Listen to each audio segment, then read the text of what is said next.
कभी कभी जीवन वहीं से शुरू होता है जहाँ मन पूरी तरह हार मान चुका होता है, जहाँ तर्क खत्म हो जाते हैं और आत्मा केवल एक उत्तर की प्रतीक्षा करती है। अर्जुन अब रथ में बैठ चुका है, धनुष बाण छोड़ चुका है, आंखों में अश्रु है और मन में बस एक शून्य। यही वो क्षण है जहाँ से भगवत गीता का वास्तविक संवाद आरंभ होता है। अध्याय 2 सांख्य योग न सिर्फ भगवत गीता का सबसे महत्वपूर्ण अध्याय है, बल्कि पूरी जीवन दर्शन का सार है। यही वो क्षण है जब श्री कृष्ण पहली बार बोलते हैं। उनका स्वर न गुरु का है, न केवल मित्र का, वह पूर्णता का स्वर है, जहाँ करुणा है लेकिन भ्रम के लिए कोई जगह नहीं, जहाँ सहानुभूति है लेकिन साथ ही सत्य की कठोरता भी। यह अध्याय हमें सिखाता है क्या है आत्मा, क्या है मृत्यु का सत्य, क्या है कर्तव्य का धर्म और क्या है स्थिर बुद्धि। यह केवल दर्शन नहीं, यह है आत्मा की जगी हुई पुकार। एक ऐसा आरंभ जहां अर्जुन तो बहाना है, असली यात्रा तो हमारी ही होती है। तो आइए प्रवेश करें उस संवाद में जिसने हजारों वर्षों से अंधकार में ज्ञान की लौ जलाई हो। यह है भगवत गीता का द्वितीय अध्याय सांख्य योग। धनुष बाण अब जमीन पर है। एक योद्धा जो रणभूमि में अपराजय था, आज आत्मा के मैदान में हार गया है।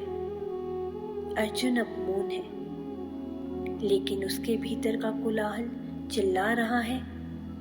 अब तक वो बोलता रहा, रोता रहा, तर्क देता रहा, पर अब उसकी बुद्धि थक चुकी है।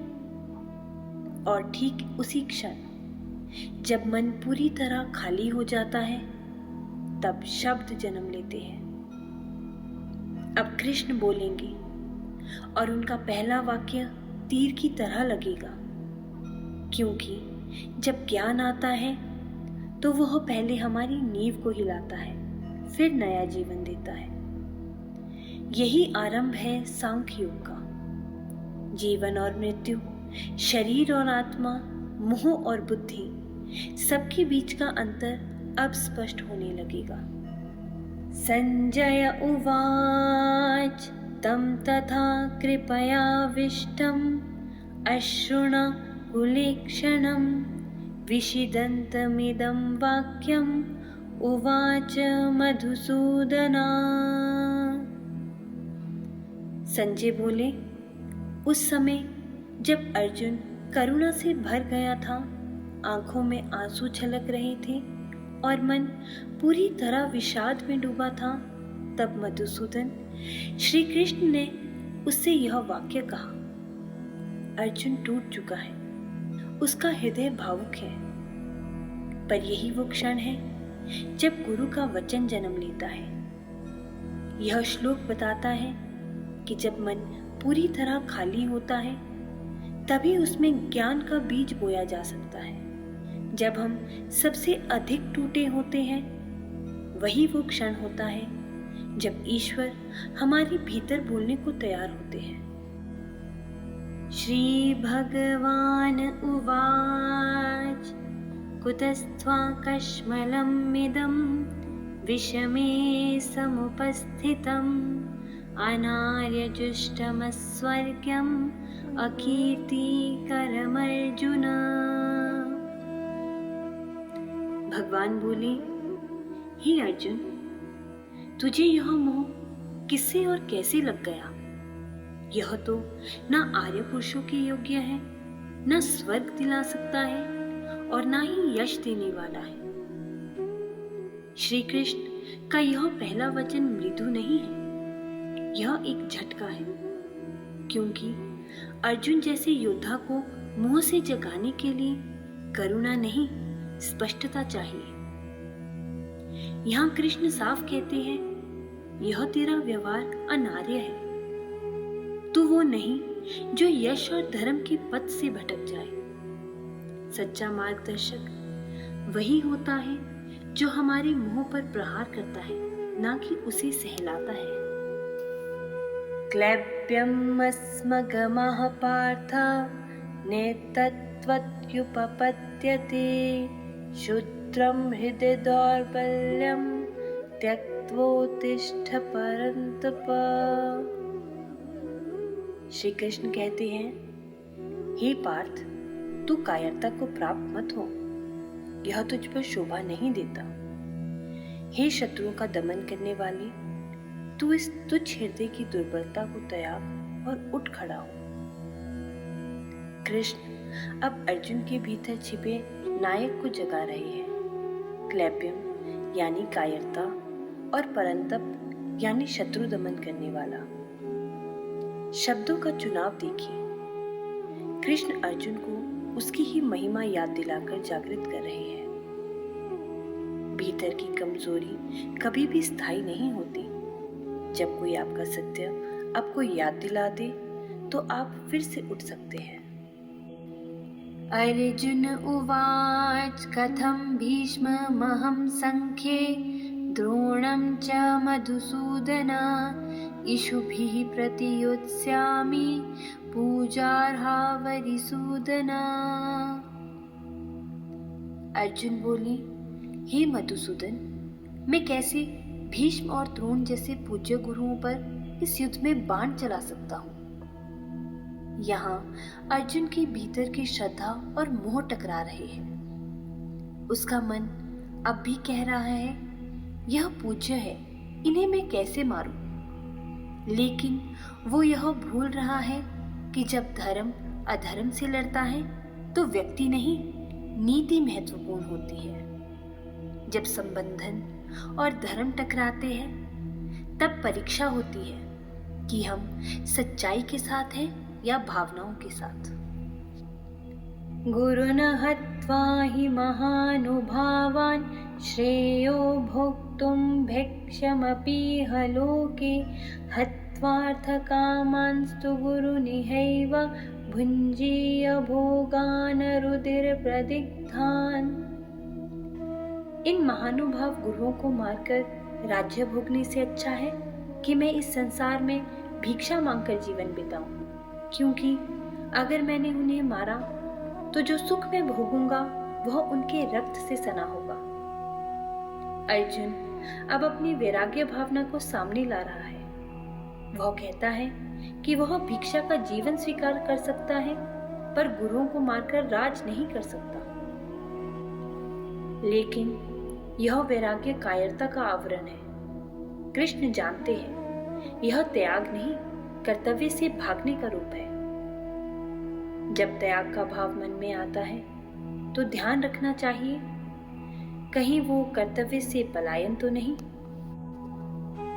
न चेतत्विद्मः कतरन्नो गरीयो यद्वा जयेम यदि वा नो जयेयुः यानेव हत्वा न जिजीविषामस्तेव स्थितः प्रमुखे धार्तराष्ट्रः। अर्जुन कह रहे हैं, हमें यह भी नहीं पता कि क्या करना श्रेष्ठ है, हम विजयी हो या वे। और जिन्हें मारकर हम जीना नहीं चाहते वे कौरव तो सामने खड़े हैं। यहाँ अर्जुन पूरी तरह से दिशाहीन हो गया है। उसे यह तक नहीं पता कि जीत अच्छी है या हार। यह संकेत है कि मनुष्य जब आंतरिक दृष्टि को खो देता है तो उसे कोई निर्णय स्पष्ट नहीं लगता। जब मन दिशाहीन हो जाए तो जरूरत होती है बुद्धि की स्थिरता और गुरु की दृष्टि। कार्पण्य दोषोपहत स्वभावः पृच्छामि त्वां धर्म समूढचेता यच्छ्रेयस्यान्निश्चितं ब्रूहि तन्मे शिष्यस्तेऽहं शाधि मां त्वां प्रपन्नम्। मैं कायरता के दोषों से अपनी प्रकृति खो चुका हूँ। मैं आपसे प्रार्थना करता हूँ, मुझे स्पष्ट रूप से बताइए कि मेरे लिए क्या कल्याणकारी है। अब मैं आपका शिष्य हूँ, मुझे उपदेश दीजिए, मैं आपकी शरण में हूँ। यह श्लोक है पूर्ण समर्पण का। यहाँ अर्जुन अब तर्क नहीं कर रहा, वह अब उत्तर चाहता है। यह शिष्य भाव है। जब मन स्वीकार करता है कि अब वह अकेला नहीं चल सकता। जीवन में परिवर्तन वहीं से शुरू होता है जब हम अपने घमंड को छोड़कर गुरु के चरणों में समर्पित हो जाते हैं। नहि प्रपश्यामि ममापनुत्याद्यच्छोकमुच्छोषणमिन्द्रियाणाम् अवाप्य भूमावसपत्रमृद्धं राज्यं सुराणामपि चाधिपत्यम्। मैं उस उपाय को नहीं देख रहा जो मेरे इस इंद्रियों को सुखाने वाले शोक को दूर कर सके। भले ही मुझे निश्चित राज्य मिल जाए या स्वर्ग का भी अधिकार, फिर भी नहीं। यहाँ अर्जुन स्पष्ट कह रहा है कि कोई भी सांसारिक उपलब्धि उसके भीतर के शोक को शांत नहीं कर सकती। यह शोक अब केवल युद्ध या मृत्यु का नहीं है, यह आध्यात्मिक पीड़ा है। जब भीतर का शोक गहरा हो तब बाहरी सफलता कोई समाधान नहीं देती। तब जरूरत होती है आत्मिक उत्तरों की। संजय उवाच एवमुक्त्वा ऋषिकेशं गुडाकेशः परन्तप नायुत्स्य इति गोविन्दम् उक्त्वा तूष्णीं बभूवः। संजय ने कहा, इस प्रकार ऋषिकेश से कहकर अर्जुन, जो निद्रा को जीतने वाला और शत्रुओं का दमन करने वाला था, मैं युद्ध नहीं करूंगा कहकर चुप हो गया। यह है अर्जुन का पूर्ण मूल। अब कोई तर्क नहीं, कोई प्रतिरोध नहीं, अब सिर्फ शिष्य है और सामने है गुरु। यह मौन कोई कमजोरी नहीं, यह है ज्ञान के लिए तैयारी। जब सभी द्वार बंद हो जाते हैं तब मौन में ही ईश्वर प्रवेश करते हैं। संकल्प टूटा, प्रश्न उठे और फिर समर्पण हुआ। यह है पहला जागरण। अर्जुन अब वही नहीं रहा, अब वो तैयार है। अब उसके भीतर का युद्ध ही उसकी मुक्ति का कारण बनने वाला है। अब बोलेंगे कृष्ण और अब शुरू होगी गीता।